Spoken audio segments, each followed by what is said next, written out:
બાળક બોલવાની શરૂઆત બા શબ્દથી કરે છે. આ અક્ષર ભલે એક શબ્દનો જ હોય, પણ આ અક્ષર બનવા માટે 60 વર્ષ જિંદગીના તડકા છાયા જોવા પડે છે.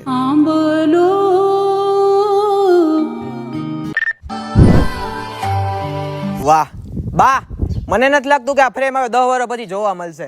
બટા અત્યારની બાઈને એવા ક્યાં ખોરાક રહ્યા? આઈ લગી પૂગવું બહુ વહમું છે. બા તમે આટલી ઉંમર સુધી પૂગ્યા તો તમને આમ જીવન જીવવાની મજા આવે કે? બટા પરિવાર ભેગો હોય તો જીવવાની મજા આવે, પણ હવે એવું ક્યાં રહ્યું? ધંધા હાટું ગામડા મૂકવા પડે, પછી ભાભો ડોસી એકલાયમાં શું જીવવા જેવી મજા? સાચી વાત છે બા. હું કહું હાલો ને ટાઢો પર આપણે વાડી આટો મારતા આવી હાલીને. હવે ક્યાં હાલીને પુગાય બટા? એ તો પેલા 2 છોકરા કાખમાં લઈને વાડી હાલી જાતી, એ હવે ક્યાં પગ હાલે બટા?